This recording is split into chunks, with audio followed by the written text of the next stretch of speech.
Welcome in. It is Big Ten Today. It's presented by Gatorade on this Friday. Thrilled to be alongside my buddy Andy Katz. I am Dave Revson.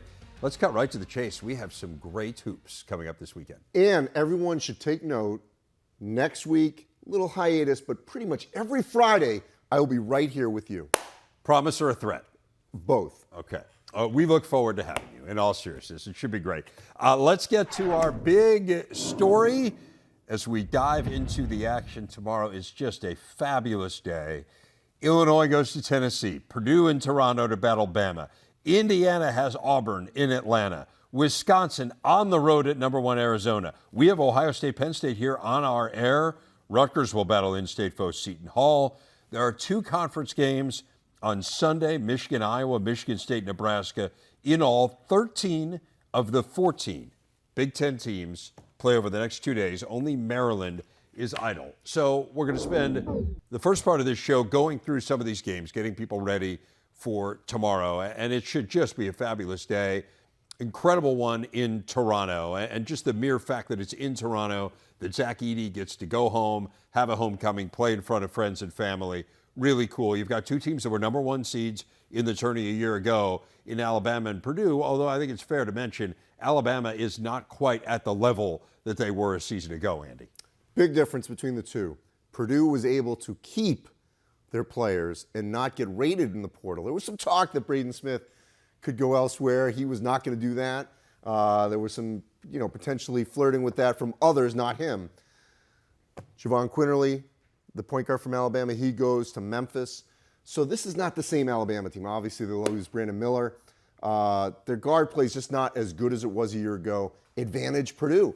Braden Smith. Fletcher Lawyer's making shots. Lance Jones, a transfer from Southern Illinois, has been really good for Matt Painter. And obviously, right now, Zach Edey is again the National Player of the Year. He is dominating his position like no one else.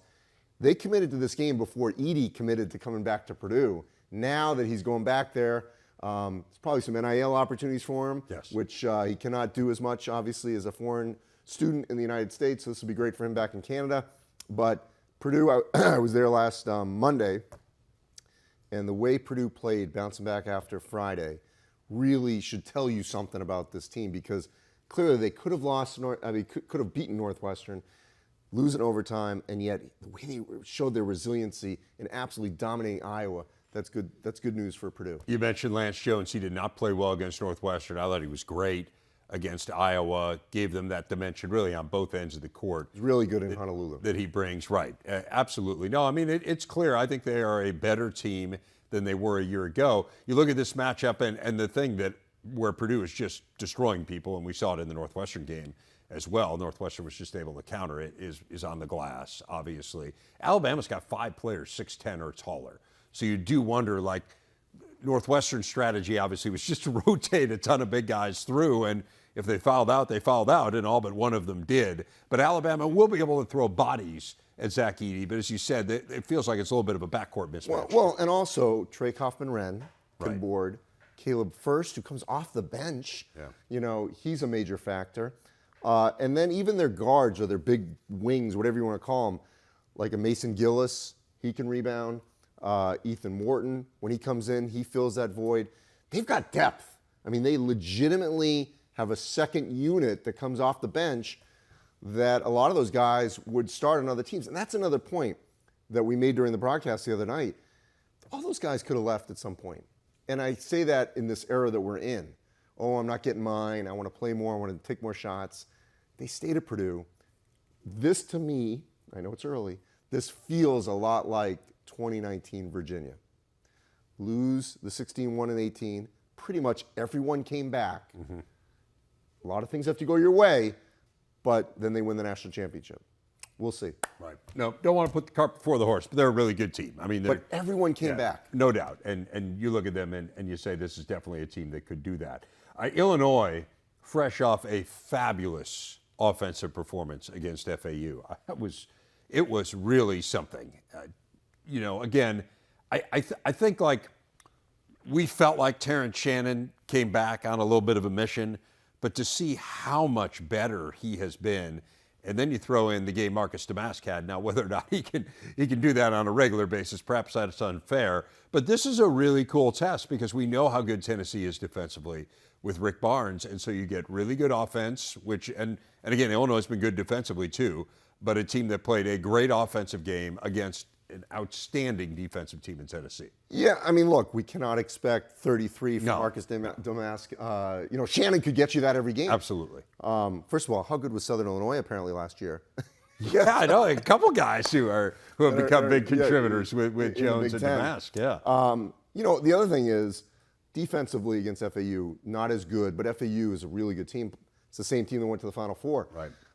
But what I was really impressed with, and I was there at the Garden on Tuesday night, was their resiliency as FAU was making those runs. Illinois answered one after the other. You think about their road trip. Win at Rutgers, stay on the road, win in the Garden against FAU, go home. Now they go to Tennessee. Tennessee's coming off a disappointing performance at North Carolina. Did beat George Mason. But this game's in Knoxville. You could argue that Illinois now in this 3-game stretch, kind of like if you told them 2 weeks ago, you're going to go 2-1, they take it in a second. Absolutely. The fact they got a chance to go 3-0, I mean, it flips their whole script in the non-conference. Yeah, no, it's really been something. And I mentioned, obviously, the story in that FAU game was offensively, but in talking to Brad Underwood a couple weeks ago, and I know you've talked to him more recently than I have, he's so pleased with the way they're playing on the defensive end and just how much more connected they seem to be than a season ago. Like that, to me, has been the story with this group. They seem to genuinely enjoy playing with one another. And again, Shannon seems like a guy on a mission. Like, you get him going downhill and find me someone who can stop that. I just don't know if they were ready to play Marquette at home because they're so experienced on the perimeter. If play that game 2 weeks from now, it might be different. Yeah. You were talking about kind of, hey, you got a 3-game stretch and you win 2 of them and you feel like, okay, whatever happens in the next one's all right. I would say the same thing about Wisconsin. I mean, if you want to talk about a team that is playing with house money right now, to me, it's Wisconsin. I mean, they had the great tourney in Fort Myers. They beat Marquette, which was a huge win, and start to finish. Like, you beat Marquette start to finish. You beat Michigan State start to finish. Never trailed in either game. And now you go to number 1 Arizona, and it's kind of like, I mean, if you win this game, obviously you vault way up in the rankings. But either way, man, after a sluggish start, they have really looked good. I mean, more than sluggish. I was at the Tennessee game. Tennessee really good. I thought they played okay. That game was at home. The Providence game. Terrible. I mean, it was more about effort, right, defense, I mean, everything. Yeah. And I mean, we were in Chicago for the Champions Classic that night, and we're all looking at our phones like, this can't be real. I mean, they're getting run out of Providence. And the way they have flipped the script over the last couple weeks, credit to Greg Gard and that staff and those players. Again, it's a transfer who has fit the right spot at the right time. Yes. AJ Storr from St. John's. He's been he's been phenomenal. I mean, maybe he would have done the same for Rick Pitino at St. John's, but this is a better fit for him. He's flourishing. He's taken pressure off Chucky Hepburn, Max Klesman, Connor Seton, who had not been healthy. They've allowed AJ Storr on that perimeter to excel, and Stephen Kral's finally playing well. They got their hands full, though, no question. Caleb Love and Keaton Johnson. San Diego State played for the national championship last year. Caleb Love 2 years ago at North Carolina. So you got a guard and a big. It's going to be an interesting test, no question. Yeah, this is no doubt. I mean, you don't become number 1 by accident. Like, right. Arizona is really, really good. But I just want to dig a little deeper on some of the stuff you're talking about. I mean, the thing that stood out to me, like watching Wisconsin at the end of last year, it just felt like the ball was in Chucky Hepburn's hands. And, like you look at the percent of possessions used, right? So it either ends in, a missed shot that the other team rebounds or you turn it over. And his percent of possessions used has gone down so significantly this year. There's just so much less pressure on him. It was just a tough spot, I thought, for him to be in last year. But now, as you said, I mean, AJ Storr is just a different player. And Blackwell's played really well for him. And the freshman Blackwell, that was the other person that I was going to mention. He is a really talented guy. And I just think it just makes it easier on Chucky. I think he can play the role that he's more suited to, which is, hey, he can score, but he's also a really good distributor, and he's a guy who can run your team. Again, though, also, I love the fact that they're scheduling this game. You know, some of these games... Oh, they always challenge No, themselves. but some of these games are scheduled for them. Right. This one, they did. Yeah. Home and home. And by the way, great history with Wisconsin and Arizona. Sean Miller probably never would want to see Wisconsin again because back-to-back in 14 and 15, it was Wisconsin, Arizona in the Elite Eight Right. to get to the Final Four. Yeah, Wisconsin has had the upper hand. They beat them both times. In this series historically. Now, those were neutral courts. This is at McHale. Important to note, Wisconsin never beaten number one on the road, so we'll see whether or right. not they can do it in this one. Our big stat is brought to you by Gatorade. Indiana leading the Big Ten, shooting better than 50% from the floor. They have done it by pounding it inside. A below-average team in the mid-range and behind the arc, but shooting better than 76% at the rim, nearly 52% in the paint. Both of those are well above the national average. A team that's 2-0 in the Big Ten, 4 straight wins overall. They have another interesting one. They got Bruce Pearl and Auburn in Atlanta tomorrow, a team that can really guard on the interior. They can really guard all over the court, but particularly inside. This, to me, is an interesting matchup, and this is one of those, Andy, that I think is a really good gauge of where a team stands. Yeah, we're going to know a lot more about Indiana over the next week because they got this Auburn game in Atlanta, and the next Saturday they host Kansas, return game from when they got obliterated a year ago. You know, it's interesting with Indiana because when they lose TJD, Trace Jackson Davis, you would think with the return of Xavier Johnson and Trey Galloway that it would be the backcourt where their strength would be this season. But it's actually, again, in the front court. Khalil Ware has been sensational, Oregon transfer. Mbako, he's coming along. And then Malik Renew is getting more time. Yeah. Those three, you could argue, outside of Purdue, might be one of the best, if not the second best, front court in the Big Ten. Interesting to watch the progress that Renew has made. It just feels like he is physically much stronger than he was a year ago. Khalil Ware is one of those guys who, for me, I know you watch a lot more nationally, obviously, than I do. You'd read a lot about him, saw bits and pieces of Oregon last year. He wasn't really a huge part of what they did. And they struggled. Right, no, it wasn't a great team. It was an NIT team last year. But had read enough about him in recruiting to think, okay, well, this seems like it might be a good get. And then you see him play on a night-in, night-out basis and really understand like what the hype was about. I mean, that skill set at his size is really remarkable. And to think, they won these last couple games without Xavier Johnson, and kind of unclear at this point. Mike Woodson said they're not sure whether or not he's going to be able to go tomorrow. But to do that without your point guard, to have Gabe Cupps have to play a larger role, that to me points out, hey, there is more upside because Xavier Johnson is a really good player when he's healthy. Yeah, I mean, obviously he's probably their best defender. That's 2 years ago. Before he got hurt, he was the catalyst in them sort of making the tournament when they made the first 4. But back to Ware, I mean, they needed him to do what he's doing. Yes. For them to reach this level. Look, Indiana has struggled, but they've won. You think about that Army game. I mean, Army's not a good team. Right. And Army was right in there for Florida Gulf Coast too. Yeah, for most of that game. But they're finding ways to win. Right. And that's all that matters. Yeah. And you could argue also that the Big Ten games, especially Michigan, like this was a good time to play Michigan. If it was a month ago. Good time to play Maryland probably too. Yeah, no, I know. But I mean, so like now you're 2-0. Right. And you've got a road win. And, if this was the Michigan, the first 2 weeks of the season, the one that beat St. John's on the road, maybe you don't win that game. So timing a lot of times works in your advantage when you get these Big Ten games in December. Let's dive into Rutgers a little bit. They have lost 2 in a row, and yet they might be the week's biggest winner. Yeah, the biggest story in college basketball. I mean, to get Dylan Harper, and I think Dylan Harper it's not surprising. He was a heavy Rutgers lean for a long time. But now you have the number 2 and number 3 players in the country coming to Rutgers next year. Like, before we get into their game with Seton Hall, before we get into what's going on with Rutgers, which is an inability to score. Yes. They're really struggling. I don't think that'll be the problem next year. No, it doesn't seem like it'll be a problem next year. But, like, give people a sense of just how unusual this is, what has happened here. Well, I mean, it just doesn't happen to where a Rutgers, and I'm putting Rutgers in a group of schools, you'd say in the Power Six that are like that second tier.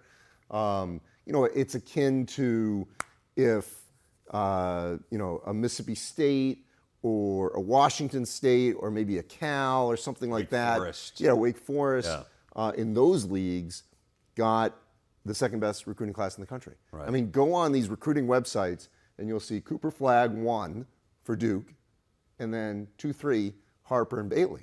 I mean, with the R next to it. Right. I mean, when does that happen? Yeah. And by the way, it would be great if we get next year a Duke Rutgers game somewhere. Yes, you're already campaigning. I'm already campaigning for it.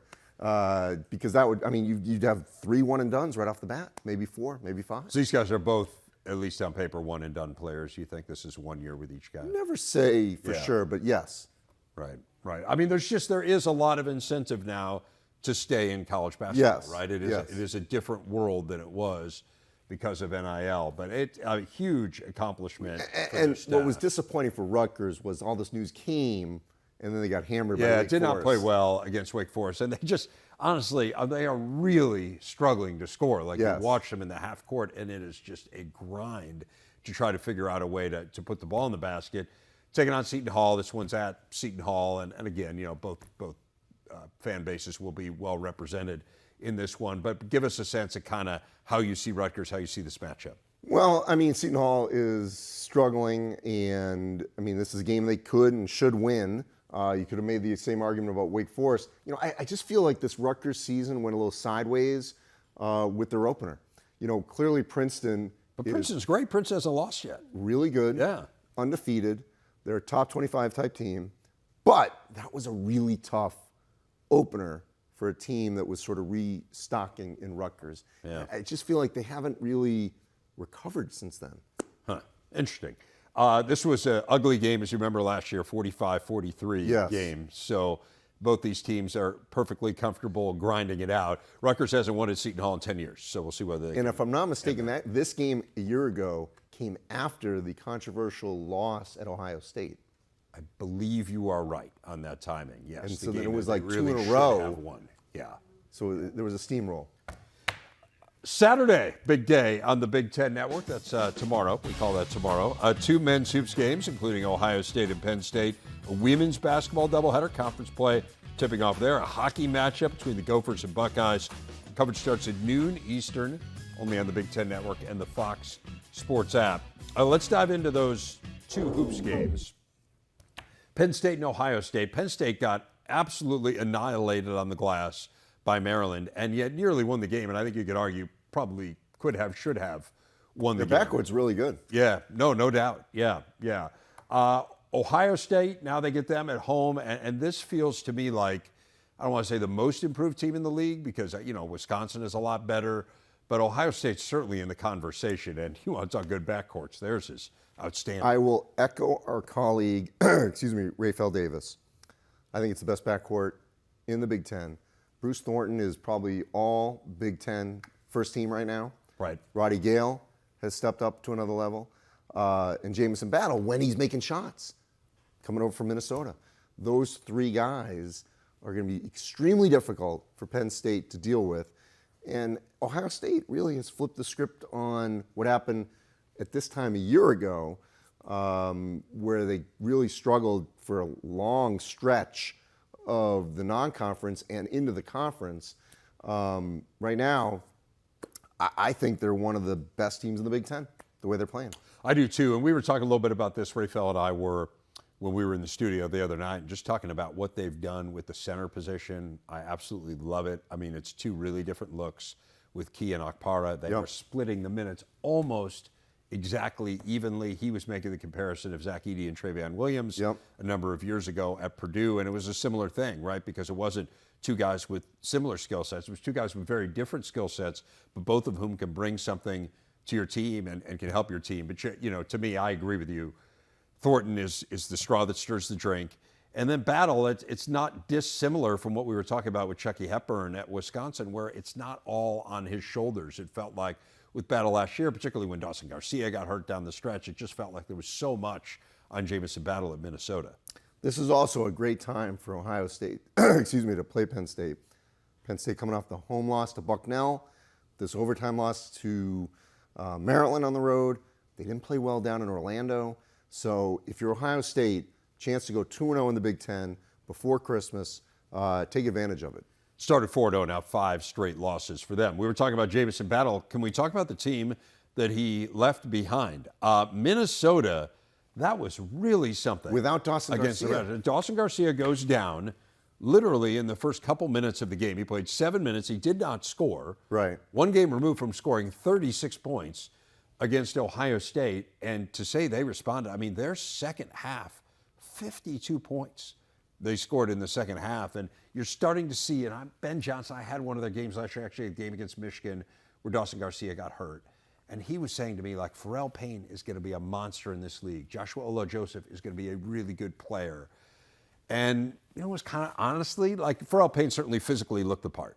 But it was hard to see what he was seeing at that point. But you know what? He was right. Well, and I think you go back earlier in the year, I mean, it's only a month in, but like their Missouri game, if they could get that back. Yeah, I know. Because that's huge lead. Oh, to lose that at home, you know, but the fact that a year ago, that would have snowballed for them.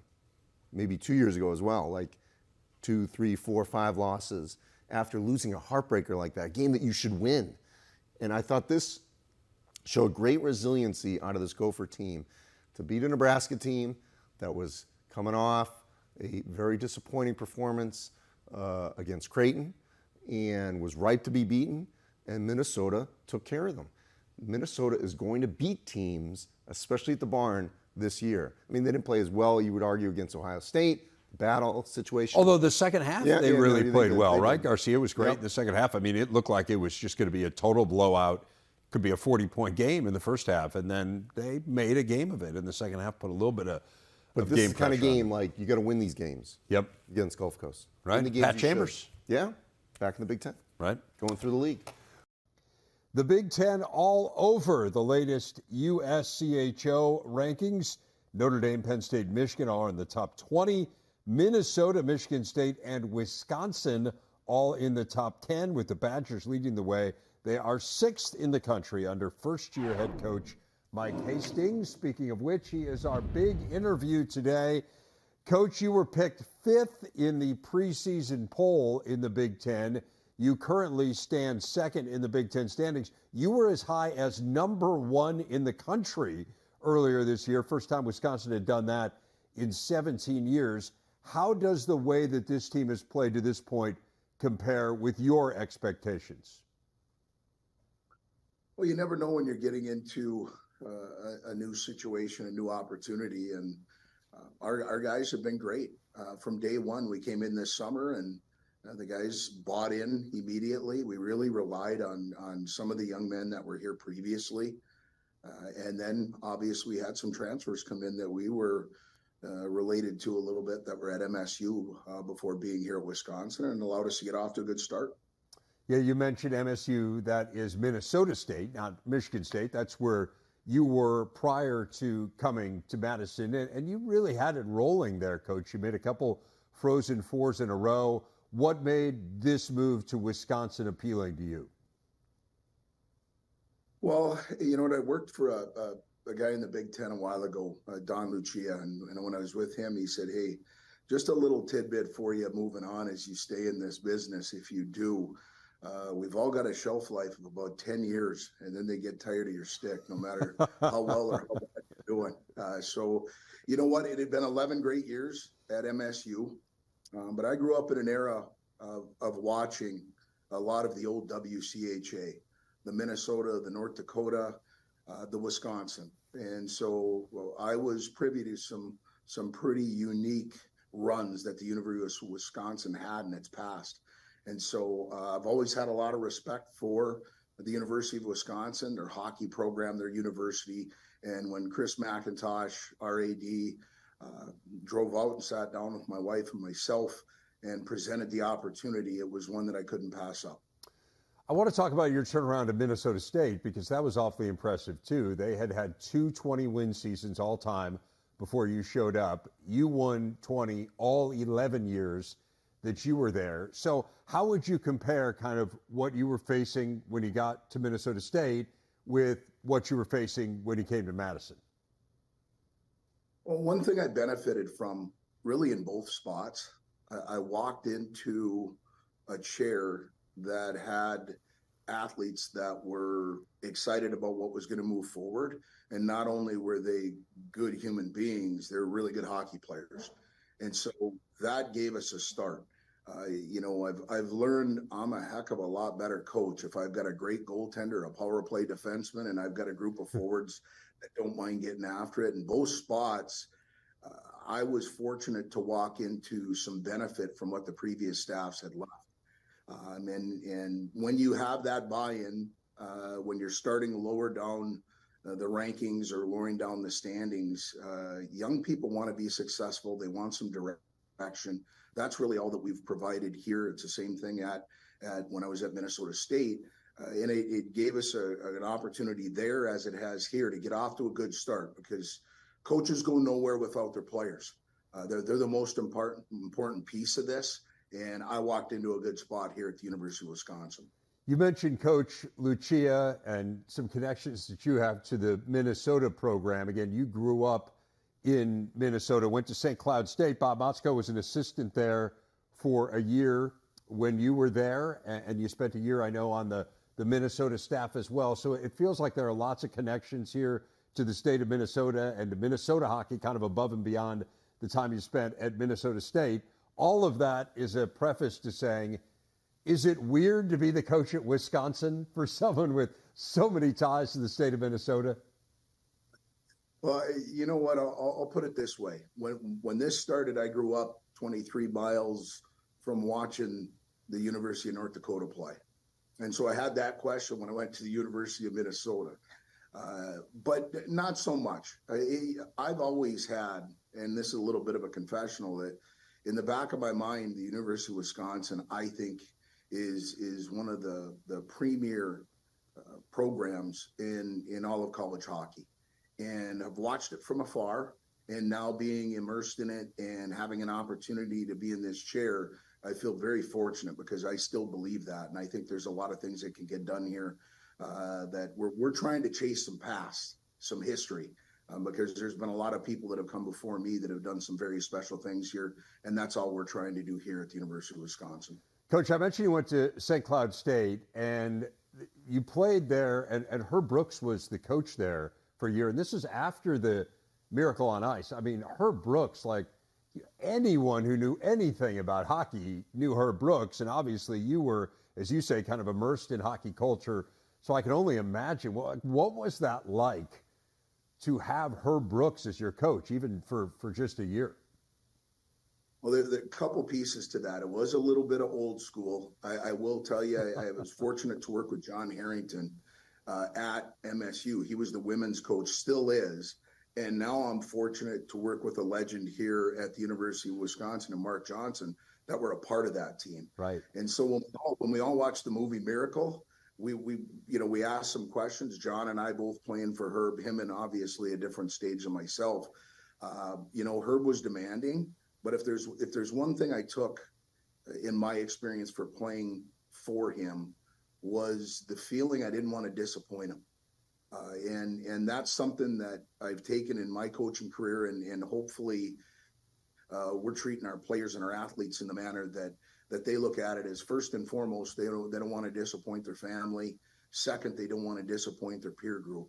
And then three, that they look at a coach they know that cares about them. It's one thing about Herb. He didn't put a lot of arms around you. It was a little bit more of the boot in the backside. Yeah, I find that easy to believe. Yeah. As you saw, that worked for him. Right. We've all got to come up with our own way of doing things, but I learned a lot from him in that manner, and just the idea of what can happen when a group of people get together and are all on the same page and moving in the right direction. Interested for you, you injured your back in college, which ended your playing career. Why coaching? Like, how much of an influence was playing for Herb Brooks? How about some of the other coaches you were around? Like, what made you decide that this was the path you wanted to take? To be real open, I went to school at St. Cloud, started in the business program, then decided and got a secondary education degree. I was going to be a teacher. And that was my plan at the time. But when you're young, you can change paths. That's what happened. The injury happened. Really, what I wanted to do was keep the scholarship money that Herb had offered. Craig Dahl did a really good job at helping myself transition, because it was within weeks that I went from being in the locker room as a player to being in the coach's room. That was a little difficult to navigate, but because I had Craig Dahl there and his staff mentoring and giving opportunities, it was something that I found I just didn't want to leave if I didn't have to. And so those early experiences at going out, maybe doing some video, a little bit of recruiting, it really started to get the juices flowing to that, hey, if I can continue to chase a puck for a while, I'm going to try and do that. And it's led to this opportunity that I'm very blessed and happy to have. I'd say it's worked out pretty well. Give us a sense for Penn State, a game coming up on the Big Ten Network here tonight. What do we need to watch both sides in this one as to what will determine it? Well, as you know, Penn State year in and year out. And Keith Fisher, who I worked together with in junior hockey, and actually suggested he get together with Gads. And I told Gads he could get back at me if that didn't work out. They've been together for a couple of decades. So what you found with them is there's only one spot they don't shoot it from, and it's when they're on the bench. They're a shot volume team. They like to run downhill. They're going to be very aggressive on the forecheck. Their power play is 11th in the country as we stand. Aiden Fink, Kerwin, two forwards that I think are real dynamic, play a lot of different roles for them. I just think they're ultra aggressive. They like to take the game to you and try and make you make mistakes that they can capitalize on. They're going to come to the net hard. We're going to have to get off to good starts against them if we want to have some points here in our own building. Well, looking forward to watching this one tonight again on the Big Ten Network. Coach, congrats on a really great start to your time in Madison. I'm sure we'll visit with you much more down the line. Thank you.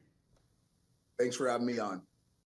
The Hoops Top 25 features 3 Big Ten teams. Purdue down to 4 after the loss to Northwestern. They, of course, had been number 1. Illinois and Wisconsin are 20 and 23, respectively. I might suggest those will go up next week, maybe partly contingent on what happens this weekend. Ohio State, Northwestern, Michigan State among the others receiving votes.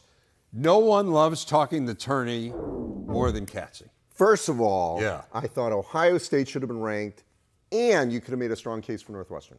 Okay, and all that, and no, I mean, you obviously know the rankings are meaningless. Of right? course. They're for conversational purposes only, but I do think that it reaffirms. It's a snapshot in time.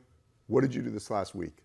Okay, so let's get into this, and you have 5 teams That I'm comfortable with. that you believe are in great shape for the NCAA tournament right now. Yes. So who are those teams? Purdue, obviously. Best wins of any team, not just in the Big Ten, so far, obviously winning the Maui Invitational in Honolulu. So they're number 1, clearly. 2, I'm actually going to reorder this a little. Well, no, I have it this way. Wisconsin, which I would not have said 3 weeks ago, with the wins over Virginia, SMU, home Marquette, at Michigan State. Amazing. Yeah. Illinois just beat a very good Florida Atlantic team. Have a road win at Rutgers. Their one loss is to Marquette. Not a bad loss at all. Ohio State, neutral court win over Alabama. And in that same tournament in Florida, the win over Santa Clara, which right now you could make an argument is the second best team in the WCC behind Gonzaga. I think that win will look better over the course of the season. And Northwestern has obviously the best win in the Big Ten, small sample size, beating Purdue at home. So Northwestern now has gotten rid of their toughest home game by winning it. They still do return to West Lafayette, but the Wildcats, their win over Dayton, we'll see. I still think Dayton ultimately will win the A10, so that will be a good one. Northwestern can't afford to lose to anyone below them right now. You know, Detroit this weekend, got to win that game. They got a game. Paul, They got a win game that against game. Arizona State next week too, out in Phoenix. I think that's a big game for them. I guess the one thing I'd say, and I'm not trying to be argumentative, I'm just saying, and I think you acknowledge this. It is so early, right? Yes. Like a year ago, if we would have sat here, we would have said Ohio State was going to make it. Absolutely, right? And then you would have never said Northwestern was going to make it at this time last year. So I guess I understand where you're going, and it's tough to disagree with Illinois and. But I think that we're under the assumption that no one's going to fall flat. Right. They can. Right. Ohio State fell flat last year. But it just also proves the point that every game matters. Okay. So from good shape to great shape, who do you think's, or the other way around, from great shape to good shape, who's in good shape? Indiana. I mean, Indiana has not looked great, but they're winning. Their one loss is to UConn in New York City, which is basically stores south. So that's not a bad loss at all. And we're going to know a lot more about Indiana over the next week. Auburn and Atlanta, home Kansas. Because there's no games on their resume right now where you say, like, they've beaten an NCAA tournament team. I don't think. No. Right?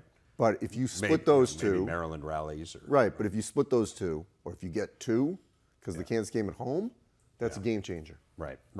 Okay, how about Michigan State? You have not mentioned Michigan State yet, which I think, again, this shows us how much things change. I mean, a month ago, if I would have said to you we're going to be on the set before the season started. December 8th, or just over a month ago, before James Madison, if I yeah. would have said to you we're going to be on the set a month from now and you're not going to talk about Michigan State, you would have said I was crazy. So I'm very where are you concerned. on them? Okay. Very concerned.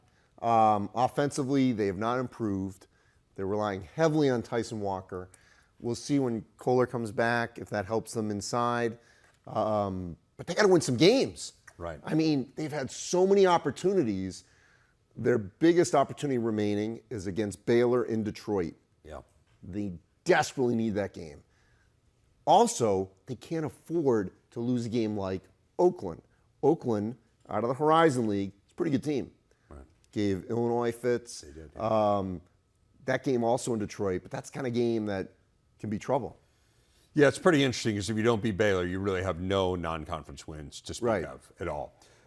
There are a bunch of teams, obviously, that are left. Are there any that you want to highlight of the rest of that group that really would need to get significantly better to be in that discussion? So they did not look the part on Thursday night, but I still have some faith in Iowa. I do too. Offensively. Yes. Tony Perkins can be a go-to guy. Yes. Peyton Sanford can just make shots. Owen Freeman is one of the best freshmen in this league. Right. The 3 blocks in a row on that one possession the other night. I like this team. Ben Krikke, transfer from Valpo. Got to defend better. I mean, Iowa State was going straight at them. Like there was no mystery The to what they were pieces are trying to there. do. I would have to agree. start Certainly winning some pieces games. are there. And you know what? Offensively. There's a game Sunday that you're calling. I am. That's a big game. Big game for Huge. Michigan too. Yeah. Right? I mean, like, can Michigan get back in this conversation? They can, but they And don't Maryland, want to do. like how is Maryland not in this conversation, right? I mean, I understand because of their record, but No, I wouldn't didn't give see up on this them coming. yet. No, I won't either. I mean, they got to start making shots, right? They're not Yes. going to shoot 22% from 3 all year. No. I would find that very hard to believe. Big games on Sunday on this network. Yeah, no doubt. And you will be here chronicling it all. I'll be in Lincoln, Nebraska. You'll be here tomorrow, Yes, and you'll be in Lincoln, Nebraska. And then back here on Monday. holy cow. This is all big. This is big. This is breaking news.